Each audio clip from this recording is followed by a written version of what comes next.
That is why, as a ministry, we have prioritized primary health care, which is comprehensive, integrated, promotes equity and inclusivity, so that we can be able to use our army of community health promoters. And we appreciate you for the work that you are doing. You have been given a kit that you can be able to check the blood sugar at household level and also check the blood pressure. Katika masuala mengine yanayohusiana na bei za mafuta ni kuwa mamlaka ya kudhibiti bei za kawi na mafuta nchini imetangaza bei mpya za mafuta, bei za petroli zikisalia jinsi zilivyo pasi kubadilisha chochote, na bei za dizeli na mafuta taa, ukipenda kwa lugha ya Kizungu diesel na kerosene, zikibadilika kwa kushukishwa kwa shilingi 2. Hizo ndizo taarifa za hivi karibuni kutoka idara hiyo mamlaka hiyo ya kudhibiti bei za kawi humu nchini. Bei ya petroli itasalia jinsi ilivyo, bei ya dizeli na pia mafuta taa ikishuka kwa shilingi 2 kwa lita moja, bei ambazo zitaanza kutekelezwa usiku huu wa leo hadi tarehe 14 Disemba. Lakini kwa sasa, katika taarifa nyingine, ni kuwa Mkenya anatarajiwa kugharamia bajeti ya ziada ya mwaka 2023 mwaka 2024 baada ya serikali kutangaza kuwa itaongeza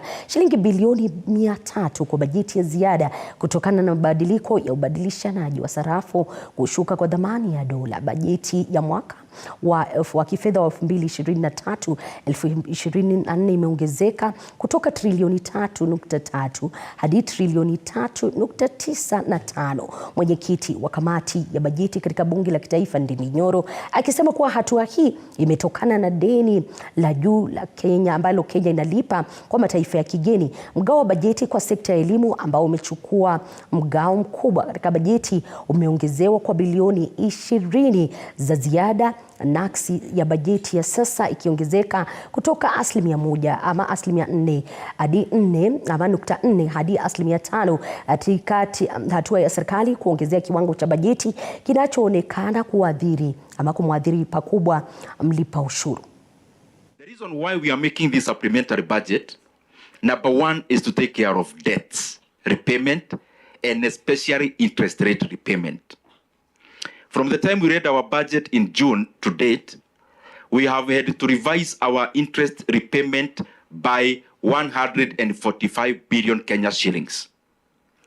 This is as a result of the increment in interest rate locally and globally, but also majorly out of the variations in the dollar from the time we read the budget. And that is the most principal anchor that is making us actually have this process. That we want to take care of interest rate repayment because there is a mismatch of the situations now and then. Mwanahabari wetu Apollo Kamau analifuatilia swala hilo na kwa kina ni saa 3. Kenya inatazamia kuimarisha uhusiano wa taifa la Romania, haswa uhusiano wa taifa hilo ama katika sekta ya kilimo, biashara na mazingira. Serikali ya Rais William Ruto ambayo imeangazia pakubwa kilimo na biashara ndogo inapania kufungua masoko ya bidhaa humu nchini na kimataifa. Rais wa Romania Klaus Weiner yupo nchini kwa ziara ya siku 3 kama anavyotuarifu mwanahabari wetu Sheila Chelangat. Hali ya Kenya Kwanza inapoendeleza ajenda ya kuboresha maisha ya wananchi, mahusiano na mataifa mengine yanaendelea kuchukua nafasi kubwa. Leo katika ikulu ya Nairobi, Rais William Ruto alimpokea Rais wa Romania Klaus Iohannis katika jitihada za kukuza usuhuba wa kidiplomasia wa mataifa haya mawili. It is the time to step forth as strong partners and collaborate for rapid and dramatic progress across many sectors. Viongozi hawa wawili wakitia saini mkataba wa ushirikiano katika swala la kukabiliana na athari za mabadiliko ya tabia nchi, ushelezaji wa chakula, kilimo na biashara. Kenya is a gateway, really an entryway into this African region. This is a very important gateway, a democratic state that is stable with very good perspective.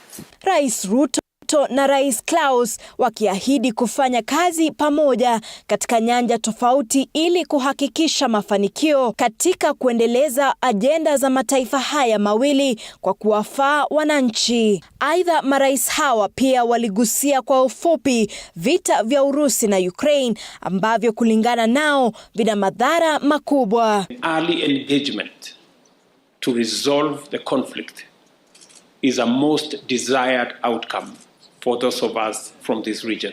Katika ziara yake ya siku 3, Rais Klaus atafanya mkutano na mkurugenzi mkuu wa UNEP katika ofisi zao kwenye makao ya Umoja wa Mataifa hapa Nairobi. Sheila Chelangat, runinga ya TV47. Asante sana Sheila kwa taarifa hiyo. Angeline Njoroge, mwanabiashara aliyekuwa ametoweka kwa njia tatanishi anayehusishwa na uagizaji wa mafuta ya dhamani ya shilingi bilioni 17, amepatikana katika kaunti ya Mombasa siku ya 5 baada ya ripoti kutoweka kwake. Njeri anadaiwa kutoweka kwa njia tatanishi baada ya kuandikisha taarifa kwa wapelelezi wa idara ya jinai DCI Alhamisi iliyopita. Akiwa na wakili wake Cliff Ombeta, walifika katika majengo ya mahakama kuu ya Mombasa kuwasilisha maombi ya kuzuilia kukamatwa kwake, kama anavyotuarifu mwanahabari wetu Mwige William. Ni katika majengo ya mahakama kuu ya Mombasa ambako Njeri alijitokeza siku 5 baadaye baada ya madai ya kutoweka kwake. Njeri aliandamana na wakili wake Cliff Ombeta. Njeri akieleza masaibu aliyoyapata tangu kutoweka kwake. So nilipewa kahawa very strong, kwa hivyo sipati usingizi, na nikapewa chakula, vegetables and meat and fruits, mango, banana, avocado and orange. Then the officers realized there is a habeas corpus that is in court, and she might be required to appear in court. Remember, we had said that the last time she had been seen, she was these officers, and we mentioned them by name. Mwanabiashara huyu anahusishwa na uagizaji wa mafuta ya tani 1,100 na aliripotiwa kutoweka baada ya kuhojiwa na makachero wa DCI kuhusu alikotoa pesa za kuagiza mafuta ya dhamani ya bilioni 17 miongoni mwa madai mengine. Our officers, when we call them bandits, they feel so bad and they say that we are insulting them. But when somebody brings his goods into this country, then the policemen raid you and they take your goods away and then they tell you to leave. Aren't they bandits, honestly? Isn't that the clear definition of a bandit?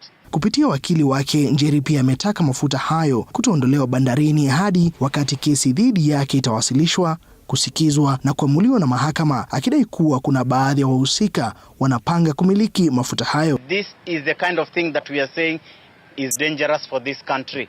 It is dangerous for investors, it is dangerous for the economy. And yet, one of the things she's being told is that she's bringing fuel to this country that is cheaper than what is G2G. Mwige William, TV47. Na zaidi ya familia 200 eneo la South B katika eneo bunge la Starehe katika kaunti ya Nairobi zitakesha kwenye baridi kufuatia kubomolewa kwa nyumba zao leo asubuhi chini ya ulinzi mkali wa maafisa wa polisi. Wakazi wa eneo hilo wanadai kuwa hawakupewa notisi yoyote ya kuwataka kuondoka katika eneo hilo ambalo limekuwa makao kwa miaka mingi. Mbunge wa eneo hilo la Starehe ama eneo la Starehe Amos Mwago amelaani kitendo hicho, akisema kuwa wafanyakazi wamekuwa akitumia mamilioni ya pesa kuwakandamiza maskini, akiahidi kupambana na wanyakuzi hao wa ardhi. We have woken up to surprise news. Tumeamka tukapata illegal demolitions hapa kwetu South B. Na that's why we are here. We have come to condemn this act. Kwa sababu hakuna venye mtu anaweza amka afikirie tu akuja bomolewa watu manyumba. Bana. Hiyo ni kitu yenye tuna condemn in the biggest words possible. This impunity, hii impunity ndio tunapigana nayo kabisa. Wananchi wa South B waliamuka wakachagua serikali. Wakasema ni serikali ya mkulima mdogo. But mambo yenye tunaona hizi demolitions, na rais alisema hakuna mtu atafukuzwa mahali anaishi. Hii ni kitu tuna condemn kwa serikali, na tunasema hii mambo ya grabbers kukuja kuingilia hizi shamba. Watu wana papers, wanatumia pesa yao. That is what we are calling out. Ikiwa serikali inakuja ina protect Kaburu, Ikiwa serikali inatuma askari zaidi ya maelfu kuingia wanakaa kwa kaburu alafu inaanza kupomolewa. Wakati tunauliza OCPD kwamba which documents are being used to evict people, yeye anasema kwamba amekuja kuprotect watu wasipigane vita. Tunamwambia hapa hakujakuwa na vita yoyote. Je, hao watu wakipomolewa, this is a destruction ya property. Uko na eviction order kutoka kwa kaburu. So far as we speak, hakuna any document. Kaburu ameonyesha kwamba ameenda kotini, akasafu notice, akaambia watu watoke, wakakataa kutoka. Na jumla ya vitengo vya wizara na idara 250 serikalini tayari zimebadilika na kuwa huduma za e-Citizen, vitengo hivyo vikitoa huduma zaidi 16,000 za serikali kutoka huduma 397 Januari mwaka huu. Kulingana na idara ya uhamiaji, kumekuwa na ongezeko la zaidi ya huduma 14,000 katika juhudi za kufikia 100% ya mabadiliko ya dijitali ya huduma za serikali, kama anavyotueleza ama kama alivyoagiza Rais William Ruto. Mwanahabari wetu Mike Kagongo alikuwepo kwenye kikao kilichoangazia hilo na kutuandalia taarifa ifuatayo. Kupitia jukwaa la kidijitali la e-Citizen, Wakenya sasa wanaweza kupata zaidi ya huduma 14,000 za serikali kutoka jumla ya huduma 397 mwezi Januari mwaka huu. Akizungumza wakati wa mkutano na makatibu wakuu, maafisa watendaji wakuu na wenye viti wa bodi za mashirika 17 ya serikali kuhusu kufuata agizo la rais kuingia dijitali, katibu katika baraza la mawaziri Masi Wanjao amesema kuwa hadi sasa serikali imetambua takriban huduma 2,000 ambazo ziko mbioni kuongezwa kwenye jukwaa hilo. We are committed to meet this deadline and thereafter begin to improve the customer experience and move towards customer delight. Hatua hiyo ni sehemu ya dhamira ya serikali kuboresha upatikanaji wa huduma za kidijitali kwa Wakenya na kuwaalika kutoa maoni kuhusu uwekaji wa kidijitali wa shughuli za serikali. Katibu mkuu wa uhamiaji Julius Bitoka amesema wanashirikiana na mashirika kadhaa ya serikali kuharakisha mchakato huo ili kufikia Disemba 31 huduma zote za serikali ziwe zimeunganishwa kikamilifu katika e-Citizen. Some of the exemptions we did at the beginning to give them time to be able to integrate their systems. Ukusanyaji wa mapato ya serikali kupitia jukwaa la e-Citizen umeongezeka hadi shilingi milioni 200 kutoka shilingi milioni 70 za awali mwanzoni mwa mwaka. Ili kutoa huduma kwenye jukwaa la e-Citizen, mashirika ya serikali ambayo huduma zao hazijaunganishwa kidijitali yanakabiliwa na changamoto na masuala ya kufuata ambayo serikali ina hamu ya kushughulikia. Kulingana na Wanjao, vita dhidi ya ufisadi vitasaidiwa tu na uwekaji wa huduma za serikali kwa njia ya kidijitali, hasa katika mfumo wa kukusanya mapato. Mike Kagongo, TV47.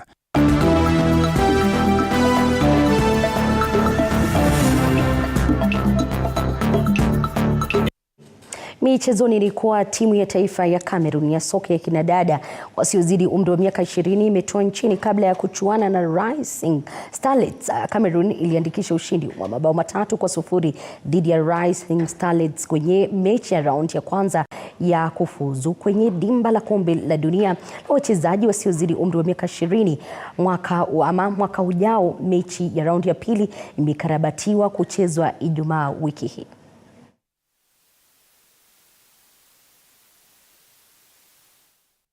Namna klabu ya mchezo wa magongo ya Kisumu Lakers mapema leo ilianza safari yao ya kuelekea nchini Malawi baada ya kupokea ufadhili wa safari yao. Klabu hiyo ambayo ilikuwa imekumbwa na matatizo ya kifedha ilipata ufadhili wa shilingi milioni 2.2 kutoka kwa kampuni ya Rentco Africa Limited, ufadhili ambao utawasaidia kujiandaa kwa mchuano huo. And happy that this is the second chance we are having within one calendar period. The first one was really a testing window. It was our first time and green-ons per se. But this time around is the second phase, and we are more familiar with the teams we are going to meet. And one of them is our home team, if I may go with that. And we are ready psychologically and far much confident and composed with the support that we're receiving from Renco and any other partner that is going to come on board. Okay, so for the moment, the sponsorship is specifically to facilitate their travel to Malawi and be able to support them in Malawi. Of course, we are having other engagements, and anything that comes out in the future will be, will be advised to the public. But generally, this one is specifically for this championship. There's uniforms and other costs which the team can be able to clarify further, because we have just given a check that is wholesome, so the team will be able to apportion those costs accordingly. Bila shaka na chukua mapumziko ya dakika 1-2, na kama nilivyoahidi ni kwamba wageni wangu wapo studioni. Tutakuwa tukiangazia hali halisi ya taifa hili kwa masuala na vitengo mbalimbali, na dakika 2 zijazo nitakuwa nikirejea na kamilisha Upeo wa TV47 hapo. Jina langu ni Elizabeth Mutuku, kwenye meza ya lugha ishara amekuepo Catherine Simaloi. Kwa heri kwa sasa.